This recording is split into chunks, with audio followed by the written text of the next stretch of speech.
অনেক সন্তান রয়েছে পৃথিবীর বুকে, অনেক সন্তান রয়েছে, অনেক ছেলে অনেক মেয়ে রয়েছে, পিতা মাতার কথা মানে না, পিতা মাতাকে খাবার দেয় না, পিতা মাতাকে বৃদ্ধাশ্রমে রেখেছে, পিতা মাতাকে গলি করে রেখেছে, পিতা মাতাকে ঘর থেকে বের করে দিয়েছে।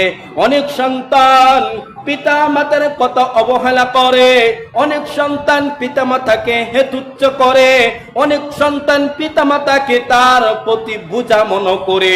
সম্মানিত উপস্থিতি, কেন বোঝা মনে করে? কেন পিতা মাতাকে খাবারে দেয় না? এই জন্য পিতা মাতাকে ছেলে মেয়ে খাবারে দেয় না।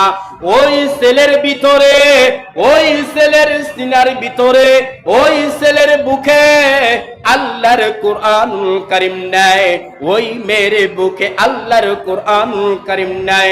আল্লাহ রাব্বুল আলামিন এই কুরআনুল কারীমের ভিতরে 5 বার মায়ের কথা বলেছে, একবার বাবার কথা বলেছে। আল্লাহ বলছেন, ও পৃথিবীর ছেলে মেয়েরা, ও পৃথিবীর আমার বান্দা বান্দিরা, তোমরা শুনে রাখো, আমি আল্লাহ তোমাদেরকে বলছি, উফি ওয়ালা তানহারুহুমা, তোমরা তোমাদের পিতা মাতার কথা মেনে চলো। তোমার পিতা মাতা যেন তোমার প্রতি কষ্ট পেয়ে উহ শব্দ না করে, তোমার পিতা মাতা যেন কষ্ট পেয়ে তোমার জন্য মানে কষ্ট না পায়। আল্লাহ রাব্বুল আলামিন এই কথা আমাদেরকে, পৃথিবীর প্রত্যেকটা মানুষকে আল্লাহ রাব্বুল আলামিন জানায় দিয়েছে। কিন্তু আল্লাহ যেন এই কথা বলেছে, তারপরেও আমরা পিতা মাতাকে কষ্ট দেই, আমরা পিতা মাতাকে খাবারে দেই না, আমরা পিতা মাতাকে বৃদ্ধাশ্রমে রেখেছি। সম্মানিত উপস্থিতি, একটি কারণে মহান আল্লাহ রাব্বুল আলামিন কিংবা রাসূল সাল্লাল্লাহু আলাইহি ওয়াসাল্লামের কাছে আবু হুরায়রা রাদিয়াল্লাহু আনহু থেকে বর্ণিত, তিনি দাঁড়িয়ে আল্লাহ রাসূল সাল্লাল্লাহু আলাইহি ওয়াসাল্লামকে বললেন, হে আল্লাহ রাসূল, আমার দুনিয়ার মধ্যে সবচেয়ে উত্তম ব্যবহার অধিকারী কে রাখে? আল্লাহ রাসূল সাল্লাল্লাহু আলাইহি ওয়াসাল্লাম বললেন, সুম্মা ক্বালা মান ক্বালা উম্মুক, তোমার মা। আবার ওই ব্যক্তিটা দ্বিতীয়বার আল্লাহ রাসূল সাল্লাল্লাহু আলাইহি ওয়াসাল্লামকে জিজ্ঞাসা করলেন, হে আল্লাহ রাসূল, তারপরে কে? আল্লাহ রাসূল সাল্লাল্লাহু আলাইহি ওয়াসাল্লাম দ্বিতীয়বার বললেন, সুম্মা ক্বালা মান ক্বালা উম্মুক, তোমার মা। ওই লোকটি আবার তৃতীয়বার আল্লাহ রাসূল সাল্লাল্লাহু আলাইহি ওয়াসাল্লামকে জিজ্ঞাসা করলেন, হে আল্লাহ রাসূল, তারপরে কে? আল্লাহ রাসূল সাল্লাল্লাহু আলাইহি ওয়াসাল্লাম তৃতীয়বার বললেন, সুম্মা ক্বালা মান ক্বালা উম্মুক, তোমার মা। ওই লোককে আবার চতুর্থবার জিজ্ঞাসা করলেন, হে আল্লাহ রাসূল, তারপরে কে? চতুর্থবার আল্লাহ রাসূল সাল্লাল্লাহু আলাইহি ওয়াসাল্লাম বললেন, সুম্মা ক্বালা মান ক্বালা আবুক, তোমার বাবা। সম্মানিত উপস্থিতি, এই হাদিসের ভিতরে মায়ের কথা 3 বার বলেছে, বাবার কথা 1 বার বলেছে। কেননা মায়ের 3টি গুণ রয়েছে, কেননা মায়ের 3টি গুণ রয়েছে, কেননা মায়ের 3টি গুণ রয়েছে।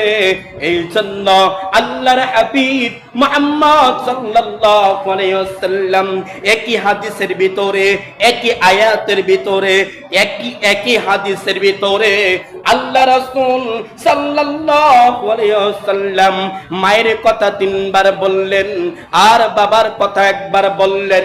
সম্মানিত উপস্থিতি, আমাদের প্রিয় নবী মুহাম্মদ সাল্লাল্লাহু আলাইহি ওয়াসাল্লাম মায়ের আদর তেমন পায়নি, বাবার আদর তেমন পায়নি।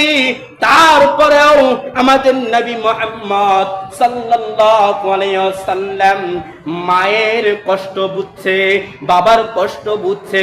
কখনোই তার দুধ মা ছিল হযরতে হালিমা, তার সাথে আল্লাহ রাসূল সাল্লাল্লাহু আলাইহি ওয়াসাল্লাম ভালো আচরণ করেছে, খারাপ আচরণ করেননি।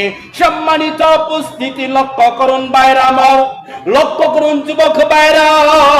সন্তান তুমি কখনোই, তুমি যদি বড় কিছু হয়ে যাও না কেন, তুমি যদি বড় সরকারি চাকরি করো, তুমি যদি মাসে লাখ টাকা কামাই করো, তাহলে মনে রাখো তোমাকে পৃথিবীর সমস্ত মানুষ তোমাকে কি বলে? স্যার বলে তোমাকে সম্মান করে, স্যার বলে তোমাকে শ্রদ্ধা করে, স্যার বলে তোমাকে কি বলে?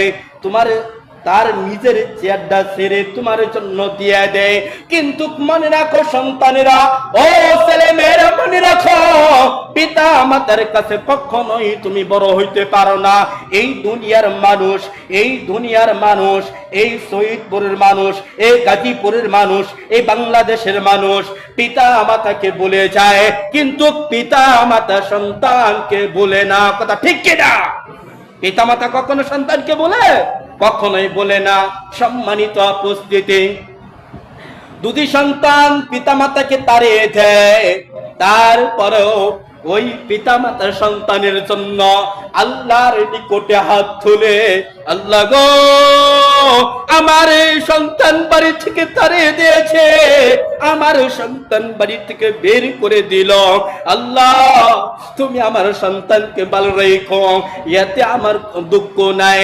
এইভাবে আল্লাহর নিকটে তোমার পিতা মাতা, তোমার ভালো কামনা, তোমার পিতা মাতা আল্লাহর নিকটে তোমার ভালোর জন্য দোয়া করে, আর তুমি তোমার পিতা মাতাকে গলি করে রেখেছে। এমন এমন ইতিহাস আছে আপনার এক জায়গায়, আমি এটা বাস্তব দেখেছি। ওদিকটা গরু আর ওই জায়গায় জনম দুঃখী মারে ওই গলি করে রেখেছে, আর সন্তান আর একটু দূরে থাকে। সন্তান কিন্তু গলি করে থাকে না, কিন্তু ওই মাকে তিনি গরুর সাথে রাখছে। নাউজুবিল্লাহ, নাউজুবিল্লাহ বলুন। আপনারা কি আমার প্রতি রাগান্বিত হয়েছেন? নাউজুবিল্লাহ বলেন জুড়ে, নাউজুবিল্লাহ। সম্মানিত উপস্থিতি, তাহলে দেখুন এই পিতা মাতাকে গলি করে না রেখে যেই জায়গায় সন্তান থাকে ওই জায়গায় রাখার প্রয়োজন। আর এই সন্তানের গলি করে থাকার প্রয়োজন। আর হয়ে গেছে কি উল্টা। দেখবেন সন্তান জাজিমের মধ্যে ঘুমায়, তুলতুলা বিছনার মধ্যে ঘুমায়, আরামে ঘুমায়, আর মা এমন জায়গায় ঘুমায়, বাবা এমন জায়গায় ঘুমায়,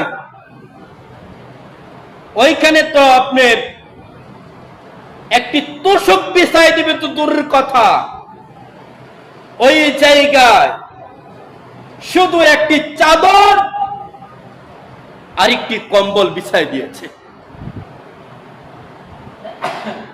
এমনটা আপনাদের গাজীপুর নেই, আমাদের ময়মনসিংহের কথা বলছে।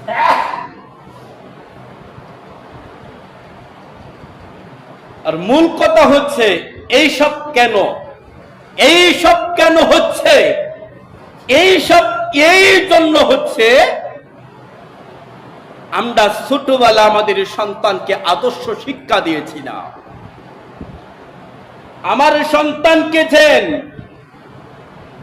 সর্বপ্রথম তার ভিতরে কোরআন ঢুকাইতে হবে, দ্বীন ইলম শিক্ষা দিতে হবে।